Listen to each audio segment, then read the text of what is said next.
My name is DeMarco White. I am the manager of partnerships and business development at the Recording Academy. Fun fact, too, is I also used to work for Music Forward, so it's very serendipitous to be here today. I want to introduce our panel and allow them to introduce themselves before we sort of talk about what today's topic is.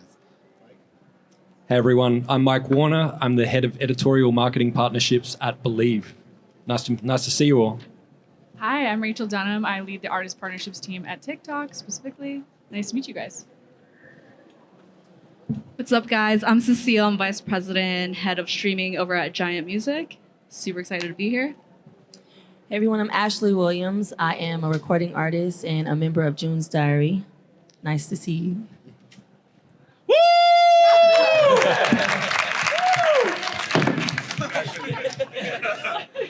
So today's conversation is really focused around building your artist brand, but not only building it, but being able to communicate it out to the masses, right? Not only your individual audience as an artist, but also attaching other brands to who you are and getting them to really focus on you and help you monetize your music and your brand.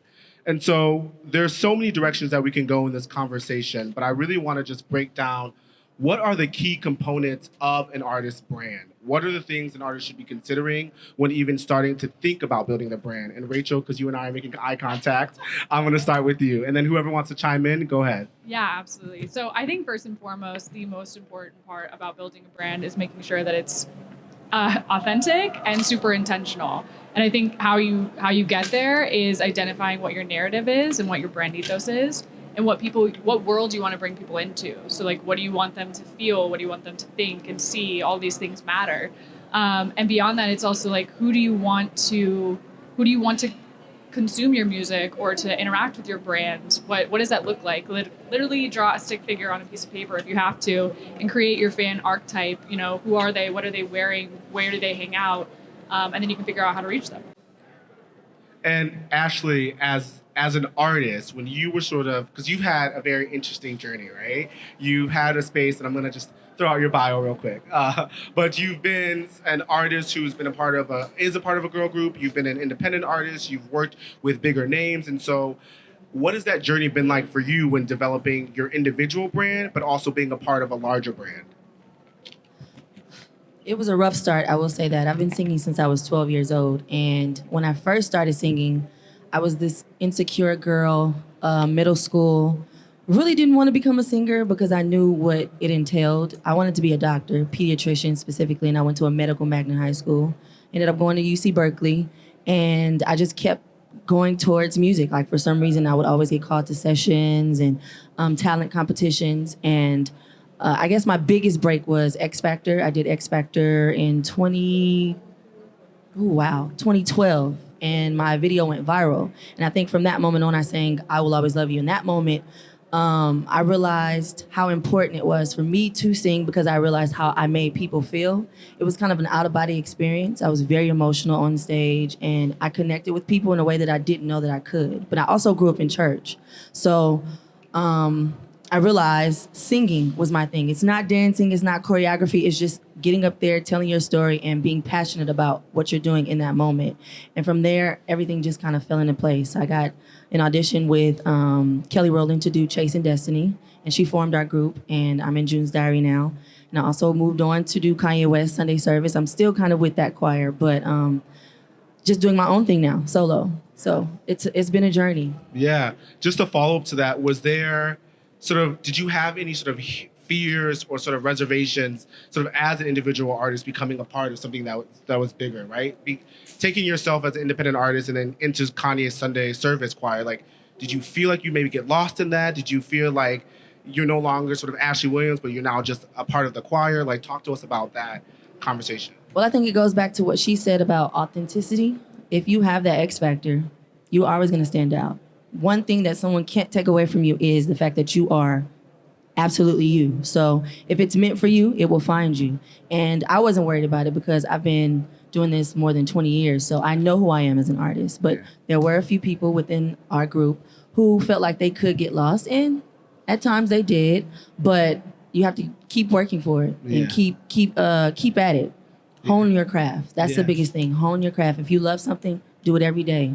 If you're sitting at home watching TikToks, you probably should be working on exactly what you love to do, which is music. Yeah, and I think part of it is also there's going to be artists that really can find and identify who they are, and they're super confident and they could share their story to the masses. But sometimes there's going to be artists that they're still in their discovery mode and still trying to figure out who they are. And there's tools really to figure out what they're really passionate about. But the moment that you lose that authentic self, it's gonna show, and people could tell immediately.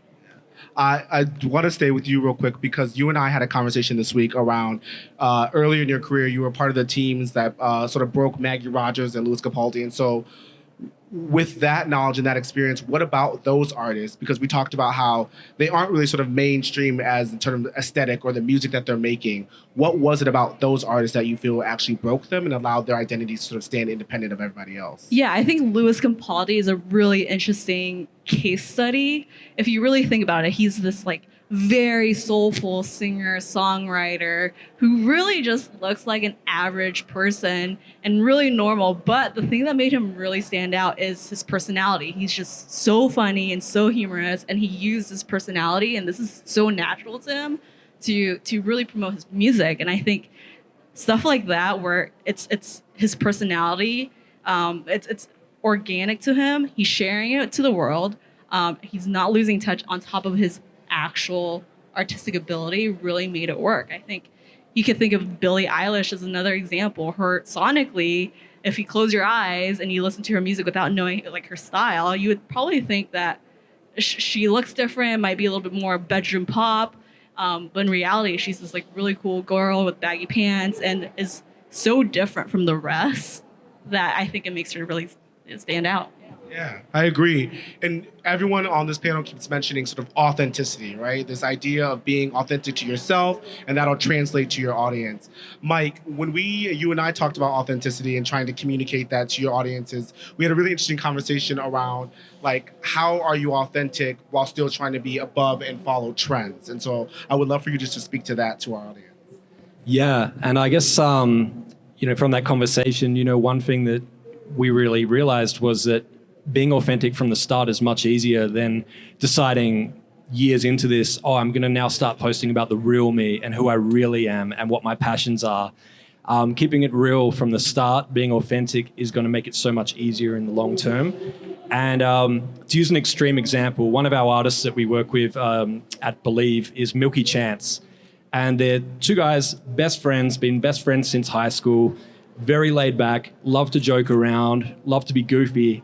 If you look at their social media, they like to party a little bit as well. And it shows, because if you see them perform live, they're up here, they're having a great time on stage. If you see their music videos, they're goofing around. You see them on social media, they're joking. I've had the pleasure of meeting them in person, and they are exactly the same people in person that they are on social media, that they are in their music and their music videos. So, and I think that makes it a lot easier by being authentic, because it's no longer, do I need to change my outfit? Do I need to change how I talk for something I'm going to post today? It's, let's just roll this. Let's go. It's us. It's me. Yeah. Yeah. So it's funny because did you want to add something? No. No side chat. It's interesting because I am of the fan, like, I don't need to wake up and see how you get ready. Like, you cooking a taco in the kitchen is not the content for me. But we've all had conversations this week around, like, people want to know your life. As an artist, as someone who's making music for their fans, like, we want to see inside. Rachel, as the TikTok expert on our panel today, am I wrong? No, you're not wrong. And I think the beautiful thing about TikTok, too, is, like, there are so many niches and communities. So, like, while somebody cooking or getting ready might not be for you, like, our recommendation system is based upon you getting the kind of content that you're receptive to. And so artists creating on TikTok, like, no matter what you're creating, you can find your community, because there are so many different communities of people on the app. And our entire, platform is built for you to be able to find those. It's interesting because I was just having a conversation with someone around defining your individual audience as an artist. And I believe that artists, like, your audience will find you. No matter what music you're making, your audience will find you. They'll gravitate towards you dependent on your music or dependent on your brand, your star, whatever. But there are ways to sort of test that out. There are ways to sort of be able to cater to a certain audience. And I want sort of all of you all to speak to that around like how can an artist really define their audience? Is there intentionality that can happen for an artist to define their audience? And I'll let any of you take that. Yeah, for sure. I mean, I'm happy to. I think experimentation is so important as an artist, not even sonically, but within your content and your visuals and everything else. And I think that through experimentation, that can help you find your audience because you'll see what people are engaging with. And going to your point about being intentional about it, back to what I said about like fan archetypes, it's like, what type of fan do you want for your music? Because there are ways to reach those, and you need to understand the different like cultures and communities around those groups of people as well. So I definitely think it's a combination of both experimentation and that intentionality of like, strategically going to where your desired audience is, if you don't already have one. For me specifically, I experimented for sure. I've always, like I said, I've been in the church since I was 3 years old, but I know who that audience is. I wanted to do country at one time. I think it was right after X Factor happened. And there were several people telling me there's no market for Black people, let alone Black women in country music. And I told myself, I'm gonna prove you wrong. So I recorded country music, and that was my whole thing for about a good year. And I went to Nashville one time on tour, and I realized maybe this isn't for me because it doesn't feel like me. I don't think it's me. Yeah, I love R&B music. I love soul music. And of course, country is definitely merged with a little bit of soul. But I felt like it took some time for me to realize, do what you love. Do what you love. Country sounds cool, but at the end of the day, what is your audience? And my audience were people who went to church, people who loved R&B music because that's just in me, my soulful voice. People gravitated towards that. And then with my group, June's Diary, our hugest fan base, I would have to say, is the LGBT community. They love us, especially in Atlanta. Like, we have charts of where people listen to our music from Spotify, and Atlanta is one of our biggest markets. So there's ways of finding out, and also it's experimentation, guys. Try things. If it doesn't work, come back to it later, but find what your niche is. You bring up so many great points. One, it's about experimenting, but also understanding that you can risk it, right? Because with Instagram, with the algorithms, with the platforms, you can always take it down and try again, right? I think this generation and the industry is so focused on followers and so focused on numbers that like we don't take risks because we're scared that we may not achieve what we want. But I think in order to be an actual artist and to be authentic to yourself, you've got to take risks in that medium. Something else you mentioned too was around wanting to make country music and being a Black woman in country and that not being sort of the normality, right? What, for everyone, and Mike, I'll start with you, can an artist brand and their genre exist independently of each other? Wow, you're really putting me on the spot right now. I appreciate you jumping to me first. Yes. I think that the two can coexist. Absolutely. I think that there's more than one thing that we are about, regardless of if it's music or anything else in our life. So I think it's okay to share those, and I think that they can coexist. You have to be prepared that you may lose some people in the process, but the real fans, the super fans, the ones that love you, that are going to come to your show, they want to know more about you. So, don't be scared to take that risk and do that post. And not only that, but if you're sharing a new side of you, you can't just share it once. You need to keep doing it, and then people will start to understand and go, okay, this is another thing that I didn't know. This is something else that they're about. Yeah.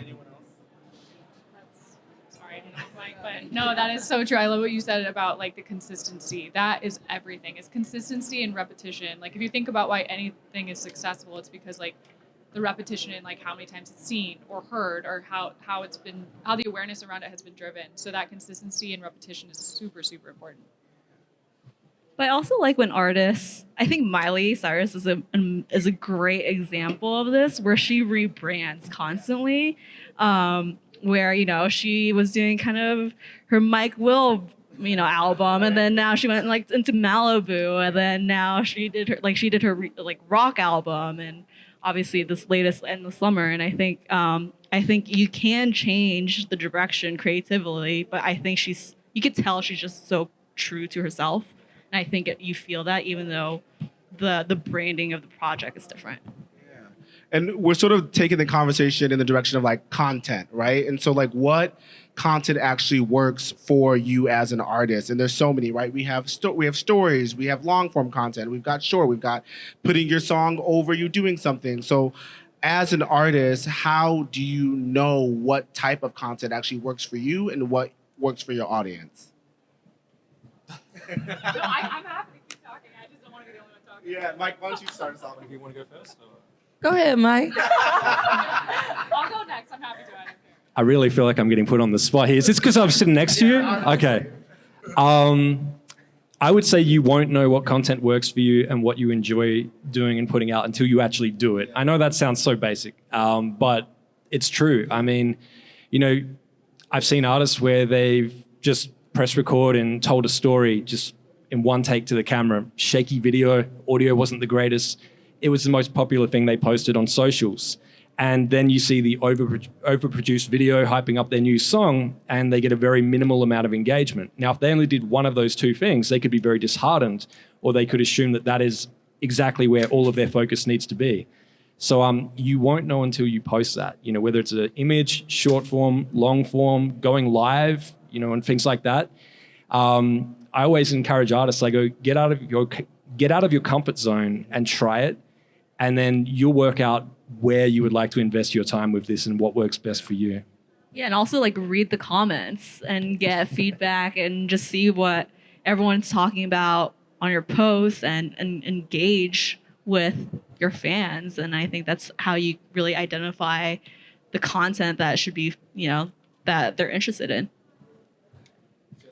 I agree. You guys had great points. Me personally, I don't like reading comments. People are mean, and it throws me off sometimes. We all get our share of nasty comments, or we see it on the internet. Twitter is the breeding ground for just people saying what they feel. It's the opinion center. And I love it to an extent, but as a watcher. So I realized over time, I'm singing and I'm putting it out there, and that's it. That's what works for me. Sing, put it up, and people will comment. That's my niche. Was there a time that you posted something or created a form of content that you were like, this really, I know this is going to work. This is me. This is who I am. They're going to love it. And they got out there and they didn't love it. Honestly, probably the biggest thing that me and my group posted was our interview with Hollywood Unlocked when we talked about the split of June's Diary and Kelly Rowland. And of course, Kelly Rowland has diehard fans. She's from Destiny's Child. She's a favorite. So it sounded politically correct, and we were very honest about our feelings and what happened. She wanted us to go and be free, but there's still those fans that are in the comments like, no, you guys are unappreciative. She didn't have to put you guys in her show. She didn't have to do this, that, and the other. And we didn't say anything bad necessarily. There's just those group of people who want something negative to say. And it kind of got us in our feelings. So we took a quick break because it was on all of the blogs because people wanted to know what happened with June's Diary and Kelly Rowland. So that was probably the biggest. Yeah. You're so funny. No, so we were also talking about, so in this conversation, we can develop our brands as artists. We can know what type of content works for us and put it out there. But like, how do we know that it's actually successful? Mike, this will be the last question that you will start off with, I promise.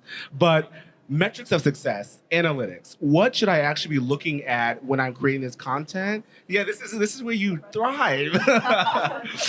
What should I be looking at on the back end of streaming platforms, of social platforms, when it comes to trying to measure success? And then Rachel's going to help you out on this question too. I appreciate that once again. Okay. So some people are surprised by what I'm going to say because for 5 years, I worked with a music data and analytics platform called Chartmetric, which was numbers and analytics and back-end data. I always tell artists, I go, do not obsess over the numbers. Those numbers can't show you the connection you made with another human being. You may have changed their life. You may have saved their life. They could be your biggest fan, and that would be one number.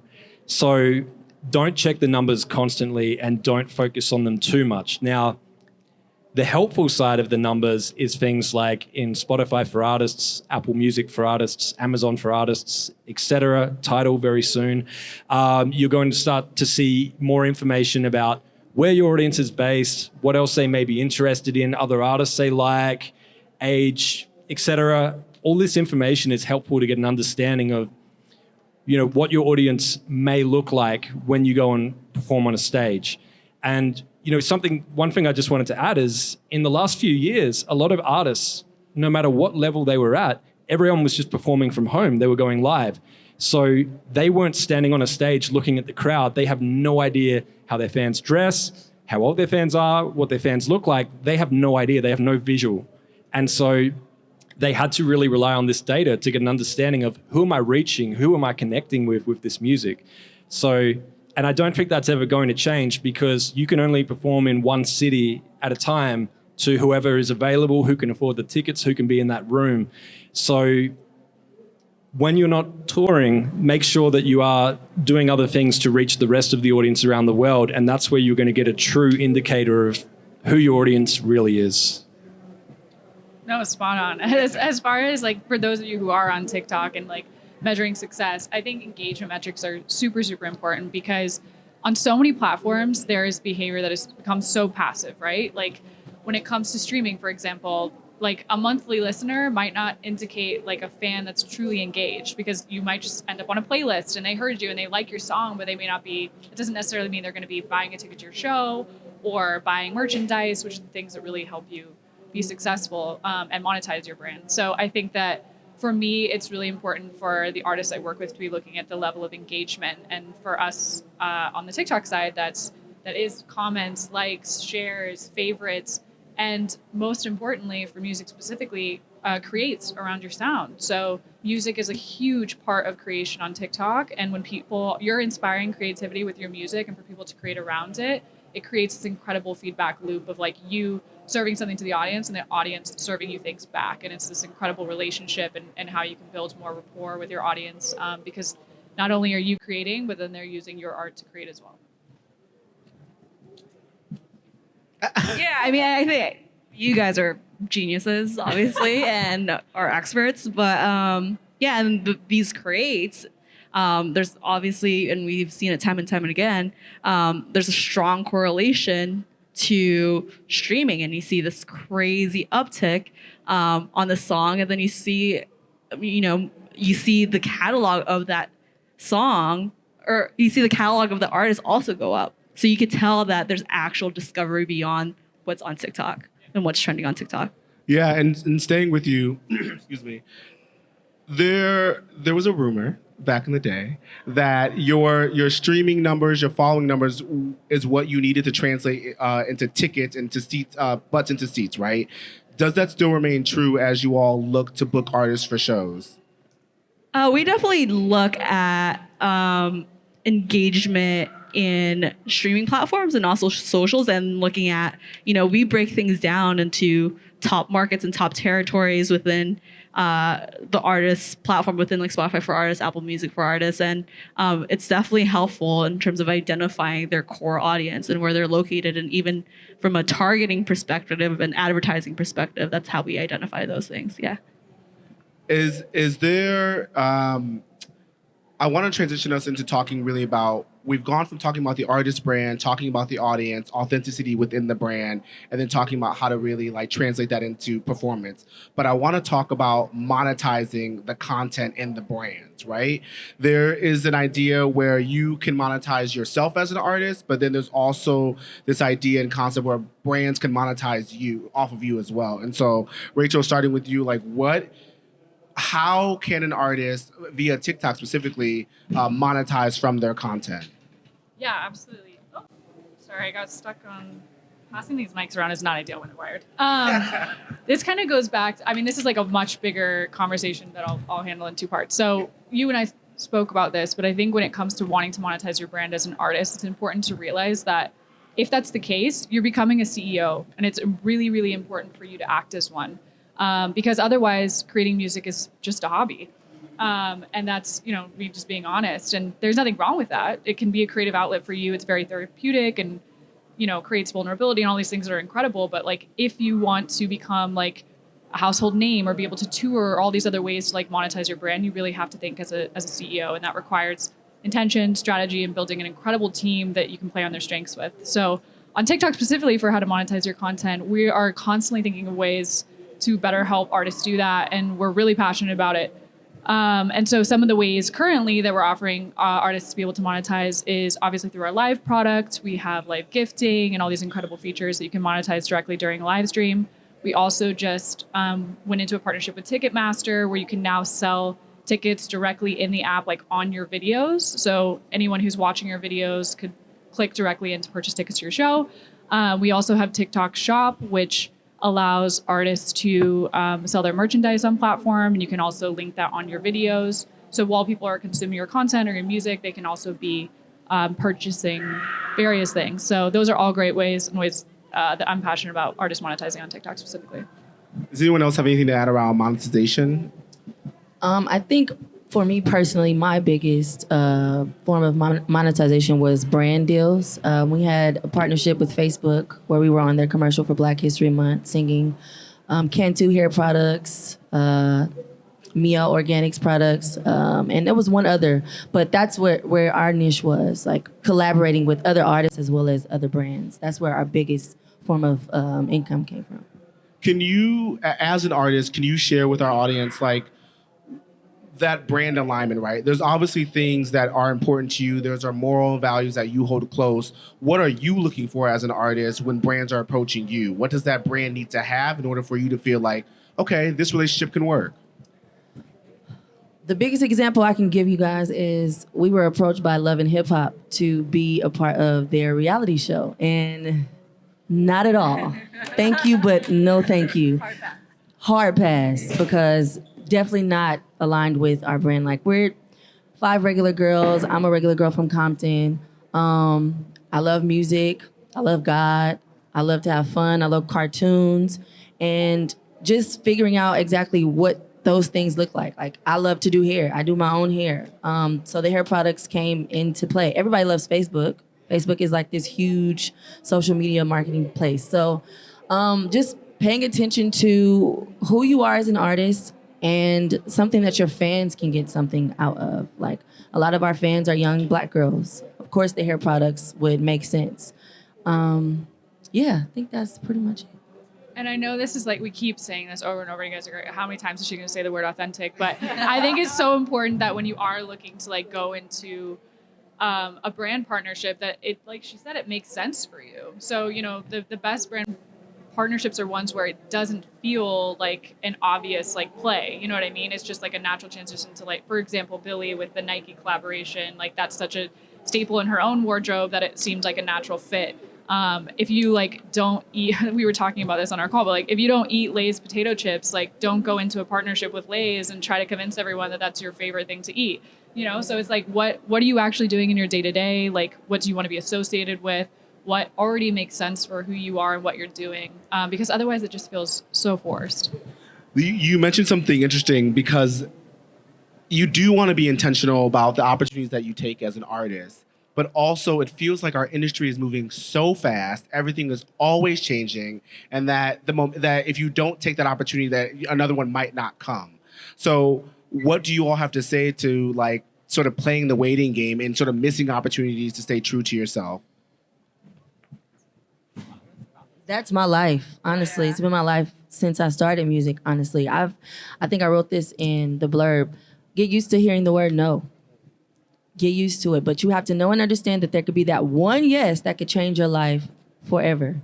And I've had several, but there are also times where I was completely in negative in my account, working at a clothing store, then getting called by Dr. Dre and getting my first huge check, and then going back to substitute teach. So there's ups and downs, and that's one thing that we have to be aware of with this particular industry. It's not a 9 to 5. It's never going to be stability unless you're someone like Billie Eilish or Beyonce or Nicki Minaj. Even they have moments where they have dry spells where they're not doing anything and no work is coming in. So they're depending on their savings. You just never know. So be comfortable with hearing the word no, because rejection is God's way of saying wrong direction. Doesn't mean it's not you, it's not for you, but right now that's not in the plan. So be comfortable with people not being okay with you. That's why I say hone your craft. Be undeniable. In anything that you do, make sure you work at that thing and you make it so where people can't tell you no. Come on, Nugget. You bring up the queen, so we must stay on that for a while.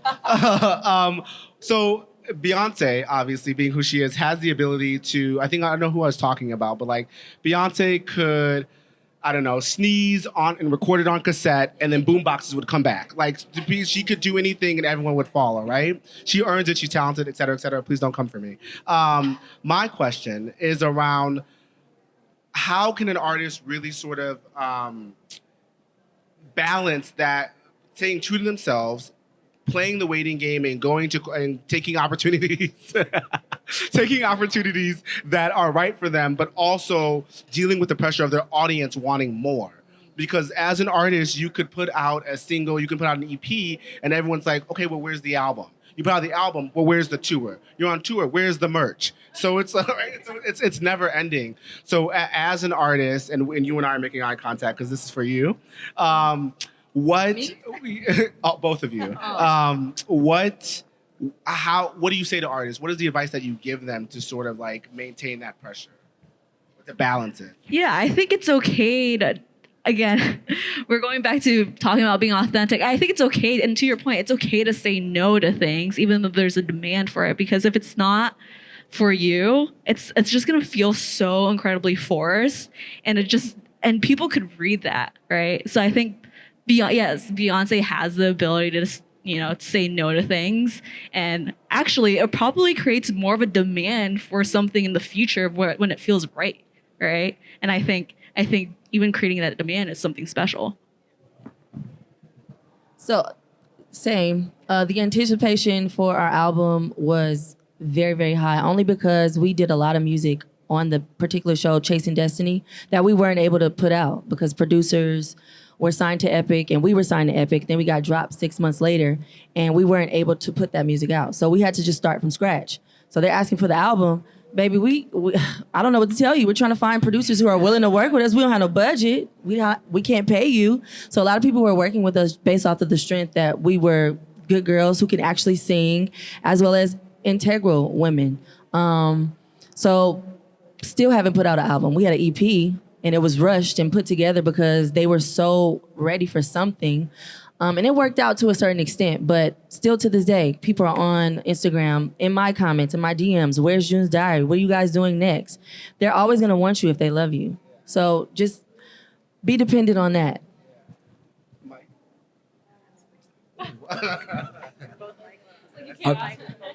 I was just going to add,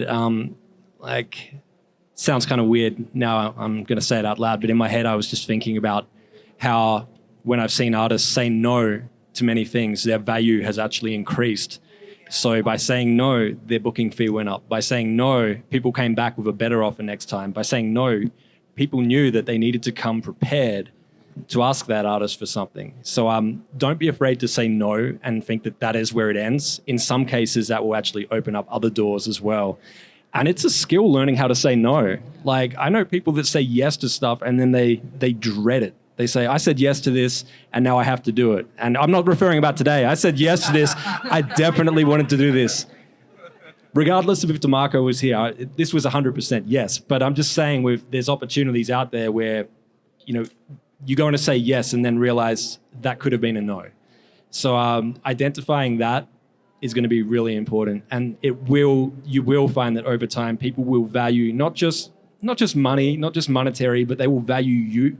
They will value you more because of that no as well. Say it again. Ashley, so you mentioned that you put out an EP, that fans are still wanting an album, and you and I were talking about, like, as you're working on yourself, as you're building what creativity or creations or something of that word, what are you doing to engage your fans in your brand while you're creating new music? I think my biggest thing is probably stories right now. I post things that can disappear in 24 hours, but the engagement on my stories is very, very high. And I've taken a break specifically for mental health. Like, not being able to work during the pandemic with my group was dreadful.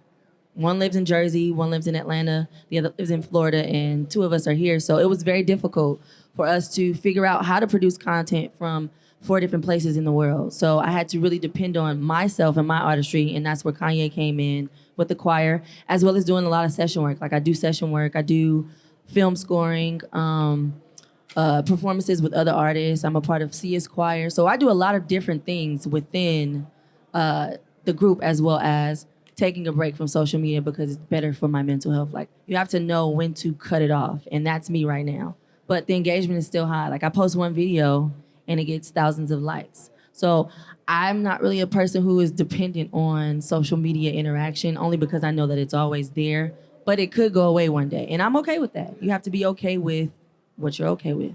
That's fair. We have talked about so much today, and we have so much more to talk about. I want us to transition to talking about the how of all of this, right? We talk about the artist brand, and a lot of times in these conversations, we talk at a high level about what it is and how you can do it, but like, I want to get practical. And Rachel, you and I talked about this in depth the other day. Like, being your own CEO is very important, but what is that strategy that needs to be created in order to really manage your artistry, manage your career? Where does someone start in creating that strategy? Yeah, I mean, there's a lot behind that, right? It's first of all, like you really do, like I said, have to understand like who you are, what your narrative is, what you want to represent, and what world you want to bring people into. And beyond that, like building a team whose strengths you can play on is so important. Like there isn't a single artist or successful person in history that has done everything 100% alone on their own without any help. So like if something isn't your strong suit, like find somebody who can help you in that specific area. So I think, when it comes to your strategy, it's about building your team. It's about understanding what you want to translate to the world and what world you want to bring people into with your brand specifically. Yeah, you mentioned like building your team, and I think a lot of times people come to these panels and they see sort of us who have been or have success or are successful in the industry and think like we just woke up and this is how it happened, and they want to network up and they want to connect with us because we have the access, right? Your entire team is next to you right now, behind you, below you, outside this curtain. This is your team, and it's so important to network across because you all are us in the next 5 to 10 years. We look to you for the trends. We look to you to see what's new out there, how we can monetize it because that's our job. But to anyone on the panel, anything about being intentional around building your team, because I think a lot of times we do think about networking up versus networking across. I can keep talking, but I think it's good to hear from. No. I think it's you're thinking about it. I had to fire my team.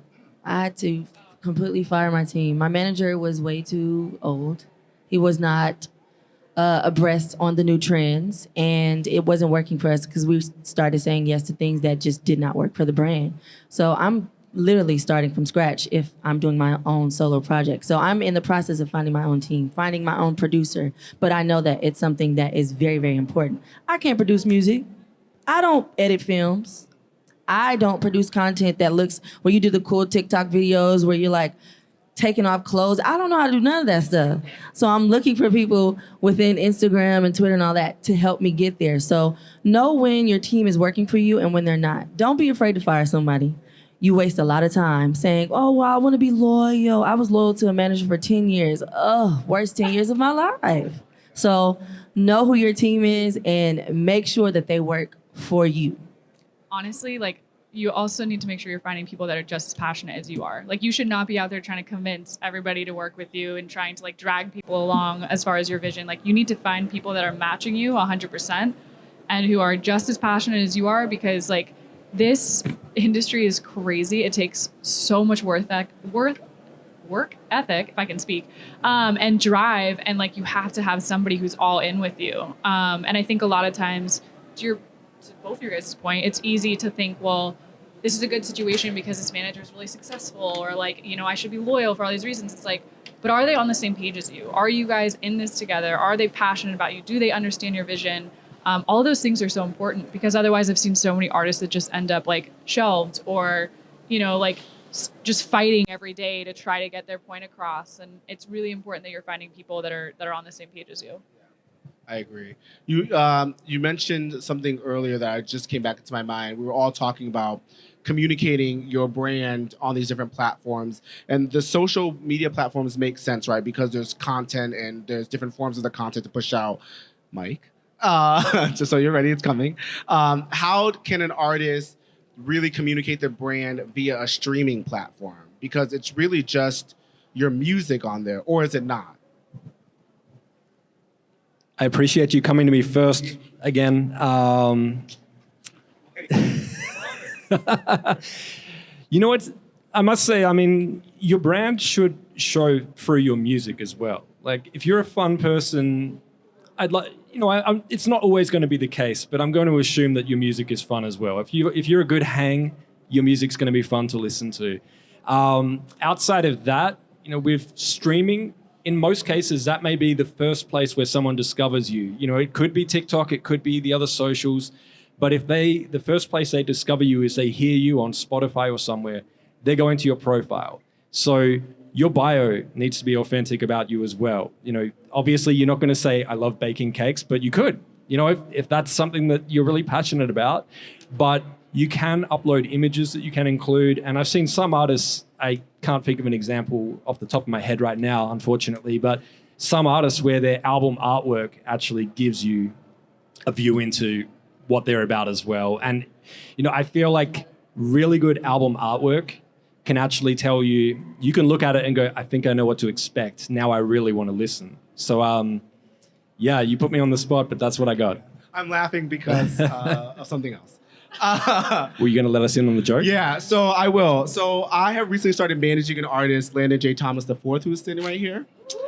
And him and I go back and forth daily on album artwork, and what that means and how it's communicated and our views on it.